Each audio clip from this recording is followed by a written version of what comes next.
Hi, welcome. My name is Erwin Wils. I'm from Millionaire Life Strategy. And today I would like to share with you 5 things you need to know to create a highly successful startup. Let's dive right into it. The first thing I would like to share with you: first sell, then build. What do I mean with that? When you're a startup, you have a great idea, a great business idea, and you start building your product or your service. You spend time, maybe even money, building it. You're months further. You go to the market only to find out that there's no need for your product or the market isn't ready for it. And at that moment, you wasted a lot of effort, time, and especially money. So it's better to sell first. You have to sell the vision of your product.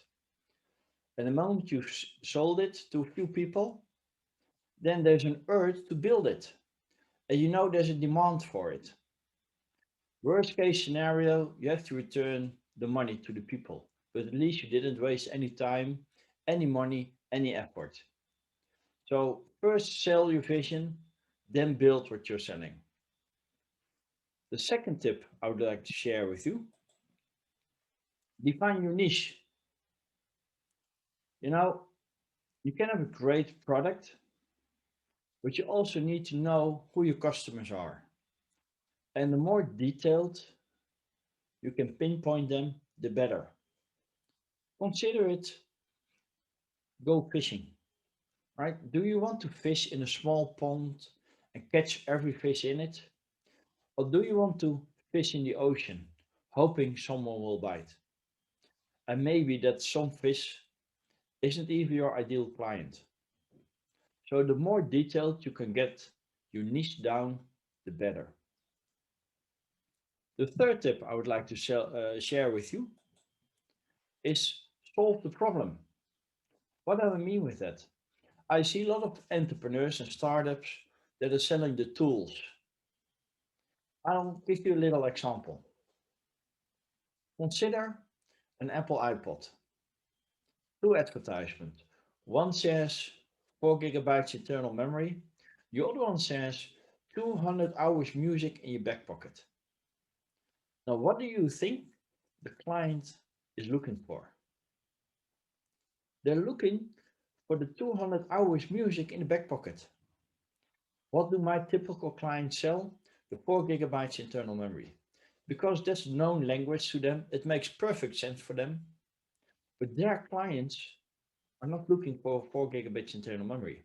The 4 gigabits internal memory is the tool to make the 200 hours in your back pocket possible. Just remember in the problem solving business, the client experiences a problem and we have the tools and skills to solve that problem. And they're ready to pay for that. And the bigger the problem you solve, the more they're willing to pay for it. So focus on the problem you solve, not the tools. The fourth tip I would like to share with you: understand the basics. What do I mean with that? As a startup, you have a great idea. You know, maybe you're technical, maybe you're a coach, maybe you're a hypnotherapist, maybe you're an expert in your own field, right? And you want to make money with that. But you don't like marketing, you don't like finance, you don't like social media, you don't like website building, whatever. So you want to outsource it. But you should know at least the basics of those activities. Because when you outsource something, how can you manage and control the results and the party you are outsourcing to? At least you should have a basic understanding of what they're doing, how everything works. As an entrepreneur, you wear different hats. You know, when you want to grow and you want to start working with employees, you need to know some basics of human resource management. You don't have to be an expert in it or in social media or financing or whatever, but at least understand the basics because then you're in control of your own company. You can ask questions with content. You can check and control if the outsourcing party is doing a great job for you.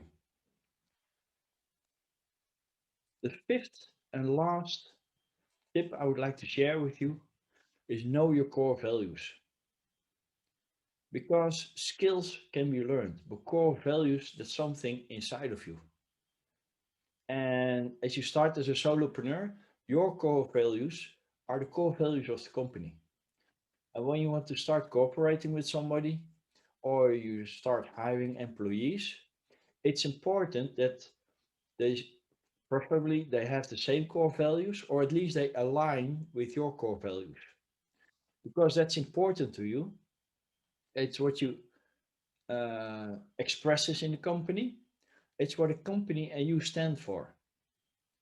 If there's a collision between the core values of the company, of you and the employees, then the relationship won't last that long. But as everybody is aligning to the same core values, then the relationship, the business relationship, will last a long time.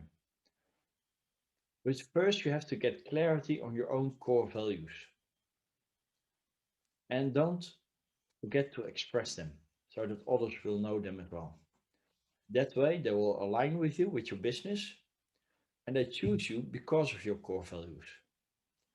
So, in a nutshell, those were my five tips I want to share with you to build a successful startup. If you have any questions or would like to know some more what I could do for you, don't hesitate to contact me via LinkedIn, via the website, or book an appointment in my online agenda. Thanks and good luck with your company.